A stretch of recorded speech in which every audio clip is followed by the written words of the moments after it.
Si la ciencia tuviera templos, la casa de Darwin sería posiblemente una catedral. En este lugar, Darwin concibió su teoría de la evolución por selección natural y escribió su obra fundacional, El origen de las especies.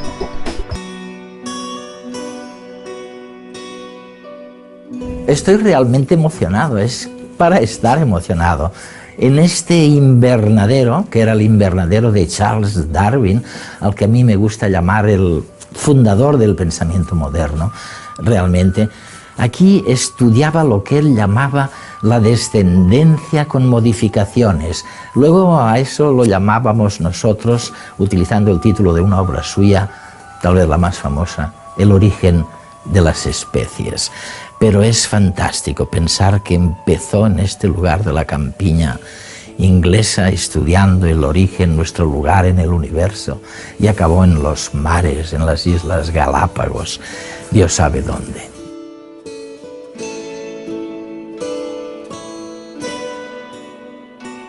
Estamos en, lo que fue el despacho de Charles Darwin.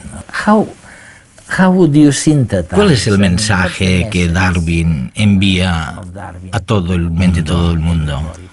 Yo creo que la gente realmente no se ha dado cuenta de lo atrevido que fue Darwin, porque lo que hizo Darwin con su teoría fue afirmar que podía explicar la existencia de cualquier ser vivo sobre la Tierra. Basándose en una única teoría, fue capaz de explicar los plátanos, los tomates, las jirafas, los seres humanos, los simios, los monos, Increíble. los antílopes. Elaboró una teoría sobre el origen de la diversidad del mundo. Fue una teoría que lo abarcaba todo. Con una única idea, la evolución por selección natural pudo explicar toda la diversidad terrestre.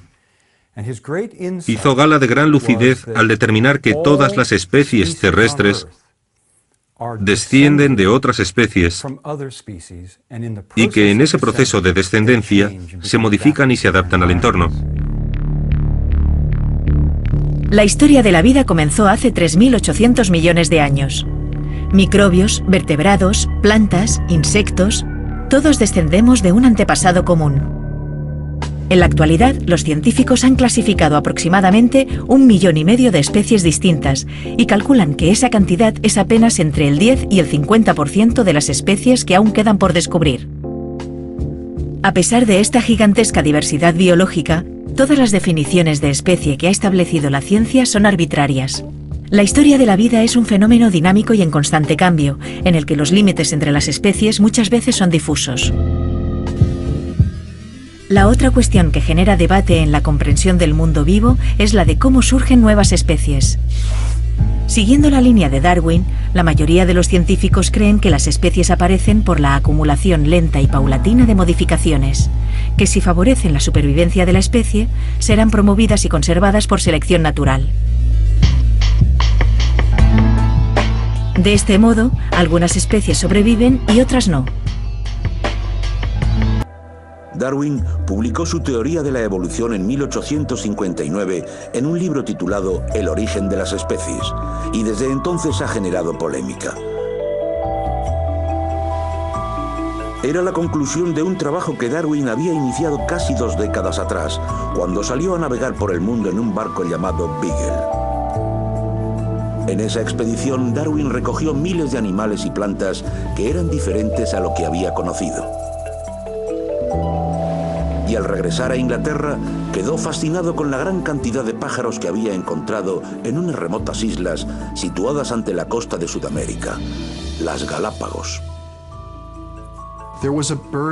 Había un pájaro que le recordaba a una curruca, otro que parecía un carpintero, otro como un pinzón, etc. Pero no sabía qué eran. Todos estaban adaptados a distintas formas de vida. Algunos comían insectos. Otros buscaban grano. Otros podían romper las enormes semillas de algunas de las plantas que encontramos en las Galápagos. Tenían aspectos distintos, picos distintos, diferentes estilos de vida. Cuando Darwin pidió ayuda para identificar a los pájaros, se llevó una sorpresa. Estaba abrumado, maravillado, cuando oyó lo que le decían los ornitólogos británicos. Todos son pinzones. Pero ¿Por qué había encontrado pinzones con características tan distintas en una serie de islas cercanas? Darwin argumentó que en la naturaleza los organismos individuales compiten por recursos limitados, como la comida. Si un pájaro nace, por ejemplo, con un pico algo más grande que los demás, puede tener ventaja en una isla en la que abundan las semillas grandes. Con el paso de las generaciones, los pájaros con los picos grandes tendrán más posibilidades de sobrevivir y de reproducirse, perpetuando en sus crías este tipo de pico que representa una ventaja.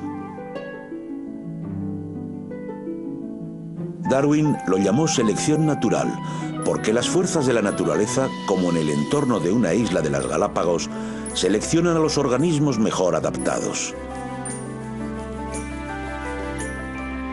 Así llegó a la conclusión de que con el paso del tiempo daría pie a nuevas especies.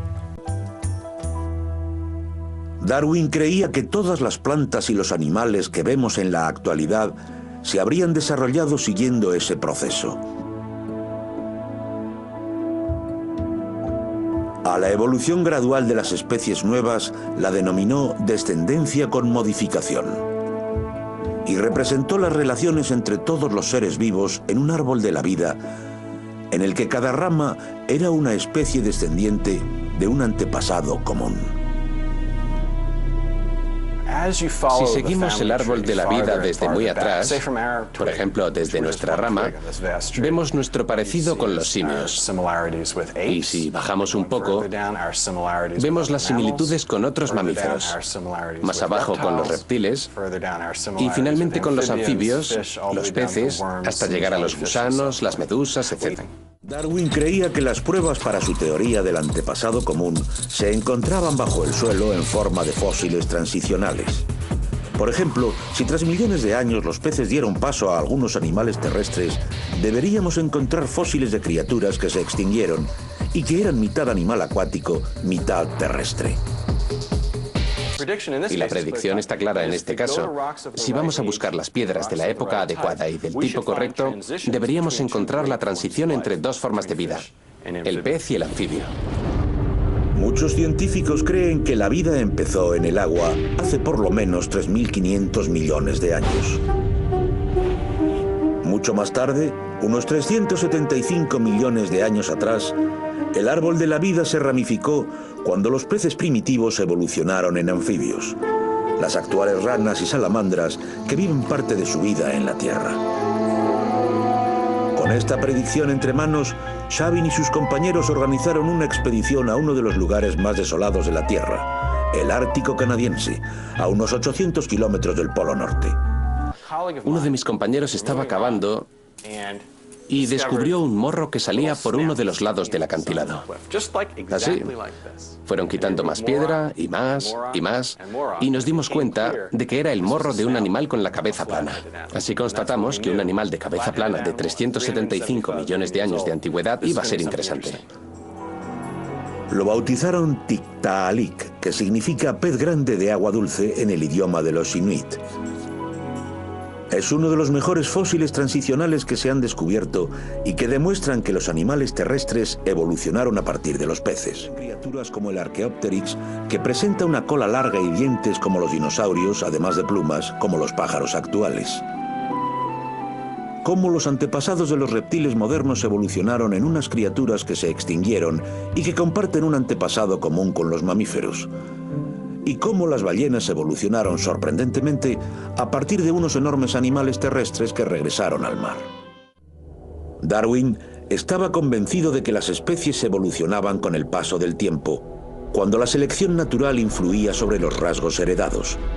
Pero no tenía ni idea de cómo aparecían esos rasgos o cómo pasaban de una generación a otra.